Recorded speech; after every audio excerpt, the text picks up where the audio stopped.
Hello po guys, continuation po. Isang mapagpalang araw po ulit at pagkakataon para sa ating lahat.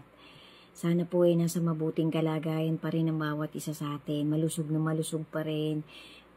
Tuloy-tuloy pa rin ang mga bonding moment sa kanyang tunay na pamilya.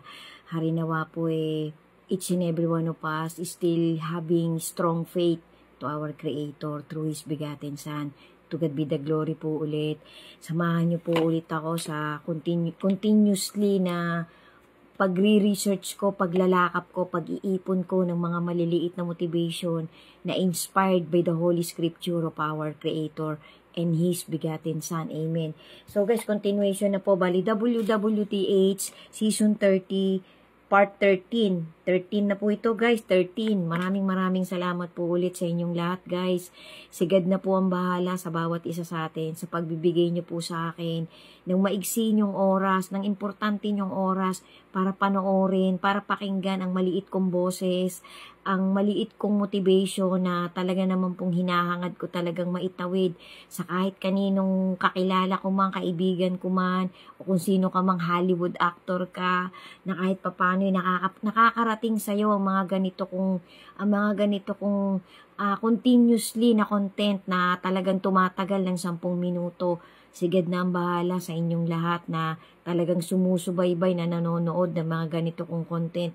Magpatuloy-tuloy po tayo guys. Isama po natin sa ating mga to-do list na ipinapakita natin talaga ang ating mga nakakayanan na paghahagilap ng mga magaganda at mga tapat na salita na talagang magagamit natin in our daily lives, in our daily routine, na maisakatuparan pa natin, na pinipilit ng bawat isa sa ating malugod ng ating Panginoon sa mga pinaggagawa natin. Kung tayo man may nagagawang kawalwalan o mga maliliit na kapilyahan, maliliit na mga mischief, ano na natin, unti-unti na nating alisin guys, para talagang kahit papano makita ng Panginoon na lahat tayo ay nag-i-struggle talaga na maging upright sa kanyang banal na harapan.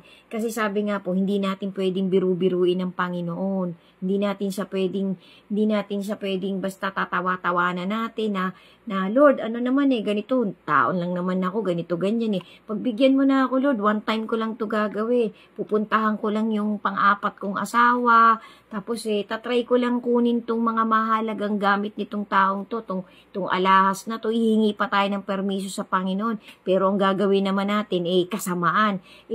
Nasusuklan po ang ating Panginoon kapag kagano ng mga motives natin. Dapat po hindi na ganun guys.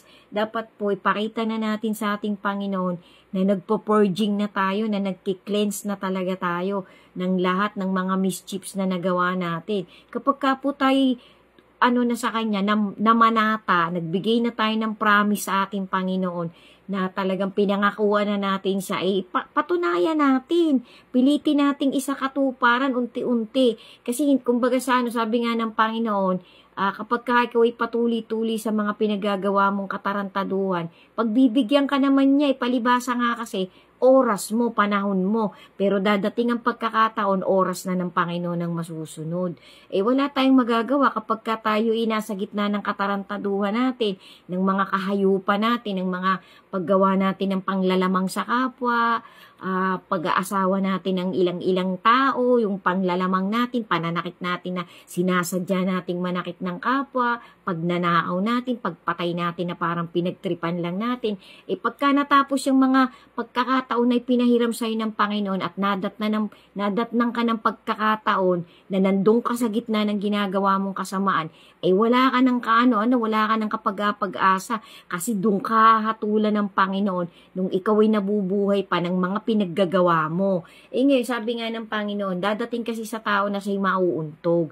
Ngayon, kapag ikaw ay pinabayaan ng Panginoon, ibig sabihin, humiwalay na sa iyo ang espiritong ginagawang gabay ng Panginoon para matuwid ka, pababayaan ka niya Tapos pag ikaw ay nauntog at nagbalik loob ka sa Kanya, kakalimutan ng ating Panginoon lahat ng ginawa mong kalikuan. Kasi nagbalik loob ka na sa Kanya.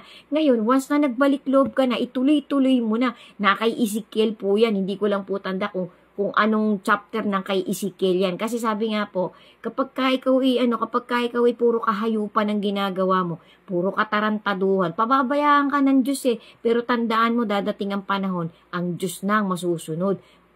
Pagbaga sa parang tatapusin na ng Panginoon yung pinaggagawa mo. Kasi kukunin na ng Panginoon ang mahalagang pagkakataon ng buhay mo. Babawian ka na niya ng buhay. Doon ka hatulan kung anong pinaggagawa mo. Kasi nga, nauubusan ka ng pagkakataong magbalik loob, magbago. Yan po huwag natin sasamantalahin, guys. Kasi sabi nga po, our time here on this planet is limited. Kasi paparating pa lang po yung eternal. Paparating pa lang. Kaya nga dapat, kumbaga halimbawa, yung 30 years ng buhay mo, nagpakatarantado ka ng lamang ka ng lamang. Dapat yung natitirang another 30 years mo, magbago ka na. Magtuwid ka na, pakita mo na sa Diyos na naglilinis ka na ng buhay mo. Ganyan po dapat, guys, dapat ganyan po ang maging motivation nating lahat. Kasi wala naman talagang taong banal na banal Wala naman talagang taong sobrang linis ng buhay mo Walang pamilyang perpekto. Kasi sabi nga po, salita lang yung perpekto. Kasi lahat tayo may flaws, lahat tayo may shortcomings, lahat tayo may lapse. Lahat tayo nadudulas, lahat tayo nadadapaw every now and then. Ang maganda lang po, guys, meron pa tayong time. May panahon pa tayo. Kaya kailangan samantalahin mo ang panahon. Sabi nga po ng isang matuwid na mangangaral, samantalahin mo ang mga araw at panahon kasi darating ang mga panahong mapanganib. Nakay Jeremiah po yata yung mga quotation na yan, yung mga verses na yan. Kasi sabi ko nga po, every now and then, ang natatandaan ko yung talagang context ng mga verses na yan, ng mga chapter na yan. Pero hindi ko po memorize yung mga specific na mga verses, chapter. Kasi nga po, kumbaga, pag ikaw kasi talagang nasa Panginoon ka na, talagang kumbaga bibigyan ka ng Panginoon ng katiting na wisdom Na ako po, nakalasap lang ako nakapakinig ng paulit-ulit. Ngayon, minabuti ko, ginol ko sa buhay ko, na maitawid ko sa kapwa ko yung katiting kong nadinig, na alam kong tama, na alam kong mabuti, na alam kong salita talaga ng ating Panginoon. Kasi ang mga nagtawid ay mga tapat na tao, mga taong nagbago din, mga taong nagbalik loob sa ating Panginoon, sa utos at landas ng Panginoon, tinahak ng mga taong narinigan ko, mga pastor, pare, mga sabi nga nung pari po na sinusubaybayan ko, na iniidolo ko Huwag tayong masyadong itataas ang kamay na sobrang taas na para ang nagmamayabang na konting kaway lang. Ibig sabihin, be humble. Always show humility. Huwag yung parang sobra tayong ibinawagayway natin ang katanyagan natin, ang kayamanan natin, ang karangalan natin. Huwag daw po, dapat daw po, maigsing kaway lang. Which is tama. Ayaw ng Panginoon na masyado mong binubos yung mga narating mo, yung mga pinaggagawa mo, yung mga naibigay mong abuloy, mga nagawa mong kabutihan. Kasi alam ng Panginoon ang motibo ng bawat isa sa atin. Sabi nga po, lagi mong iisipin, nakaapak ka lang sa lupa. Lahat tayo, iisa lang ang inaapakan natin, itong lupang ito. Walang dapat magmataas kung ano man ang narating mo. Kasi lahat po tayo pantay-pantay sa paningin ng ating Panginoon. Amen. So guys, dito na po tayo. Ituloy ko na po. So sabi nga po nung pastor na to, yung pong mga ibang mga context ng mga epistles ni John, nung kahuli-huli ang apostol na namatay nga po, na pinusuan ng ating Panginoon para isulat na yung pang-apat niyang aklat. Kasi may sinulat po kasi si John na John 1, John 2, John, tapos ang sunod niya pong sinulat yung Revelation, na sa kanya po binigay ng ng ating Lord Jesus ang pagkakataon na yun. Kaya napakaswerte po ng apostol na to. Kasi pinusuan po siya ng ating Panginoon.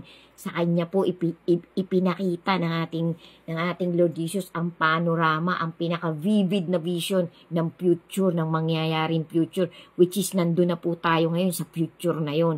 Malapit na pong maging colorful yung Great Tribulation, tsaka nga po yung papalapit na Harpacho. Sabi po ng pastor na to, in the epistles of John, explain why he wrote by repeating four times, these things are written, are the gateway to freedom for the living through growing darkness hostility, and temptations. Naku, sundan nyo pa po guys. Sundan nyo pa po kasi medyo marami po ito, medyo sunod-sunod po ito. Importante po ito guys. To God be the glory po. Thank you po for watching.